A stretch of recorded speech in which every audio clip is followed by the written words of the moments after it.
নিজের পুরনো জায়গা ফিরে পেতে চান দিলীপ ঘোষ। তাই এবার তিনি এমন কাজ করলেন যার জেরে চমকে উঠল সকলে। নিজের পুরনো জায়গা ফিরে পেতে ঠিক কার শরণাপন্ন হলেন দিলীপ ঘোষ জানেন? দিলীপ ঘোষের পদক্ষেপেই সবাই একেবারে অবাক। শেষমেশ কিনা এই ব্যক্তির শরণাপন্ন হলেন দিলীপ। দিলীপ ঘোষকে নিয়ে ফের চর্চা তুঙ্গে। জানেন ঠিক কি ঘটল? দেখুন, দলীয় নেতৃত্বের সঙ্গে দ্বন্দ্ব যতই তীব্র হোক না কেন, বিজেপির প্রাক্তন রাজ্য সভাপতি দিলীপ ঘোষ ফের রাজনীতির কেন্দ্রে নিজের অবস্থান স্পষ্ট করে দিতে চাইছেন। সম্প্রতি তিনি খড়গপুরে সংকটমোচন হনুমান চালিসা পাঠের আয়োজন করে জানিয়ে দিলেন তিনি এখান থেকে ফের লড়তে চান 2026 সালের বিধানসভা নির্বাচনে।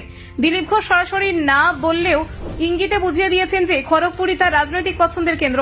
যদিও এই বিষয়ে দলীয় নেতৃত্বকে তিনি কিছু জানাননি বলেও দাবি করেছেন, কিন্তু তিনি নিজেই স্বীকার করেছেন আগামী নির্বাচনে যদি তাকে প্রার্থী করা হয় তবে তিনি খড়গপুর থেকেই দাঁড়াতে চান।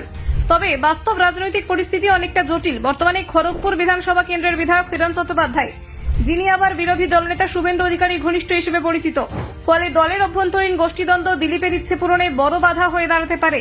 এই প্রেক্ষাপটে দিলীপ ঘোষ খড়গপুরে 21 দিন ব্যাপী হনুমান চালিসা পাঠের আয়োজন করেন।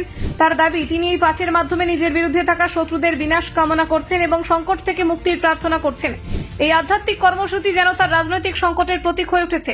রবিবার খড়গপুরের নিজের রেল কোয়ার্টারে দিলীপ ঘোষ নিজেই এই পুজোয় উপস্থিত ছিলেন। তিনি বলেন, বর্তমানে পশ্চিমবঙ্গের রাজনীতি এবং তার ব্যক্তিগত রাজনৈতিক পরিস্থিতি তাকে সংকটে ফেলেছে।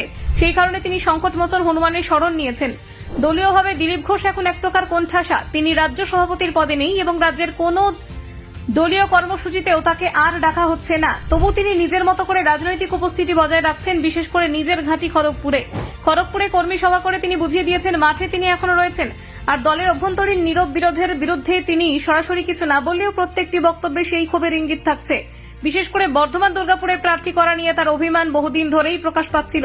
দিলীপের অভিযোগ, তাকে দল বারবার পরীক্ষায় বসিয়েছে। প্রথমে রাজ্য সভাপতি হওয়ার 6 মাসের মধ্যে তাকে বিধানসভা ভোটে লড়তে বলা হয়েছিল।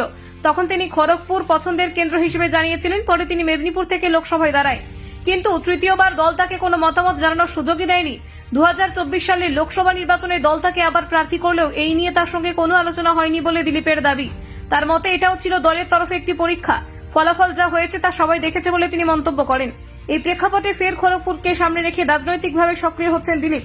সংকট মোচনের পাঠ হয়তো তার কৌশলগত বার্তা, দলের ভিতরে নিজের অবস্থান পুনঃপ্রতিষ্ঠা করার প্রয়াস। তিনি হয়তো বুঝিয়ে দিতে চাইছেন তাকে উপেক্ষা করা যায় না। রাজনীতির ময়দানে এই ধরনের আধ্যাত্মিক কর্মসূচি সাধারণত কৌশল হিসেবে ব্যবহৃত হয়। দিলীপ ঘোষের ক্ষেত্রেও বিষয়টি তেমনই ধরা হচ্ছে। নিজের ঘাঁটিতে তিনি সক্রিয় কর্মীদের জড়ো করছেন এবং বার্তা দিচ্ছেন তিনি এখনো প্রস্তুত। 2026 সালের ভোটে দল তাকে প্রার্থী করবে কিনা তা এখনো নিশ্চিত নন।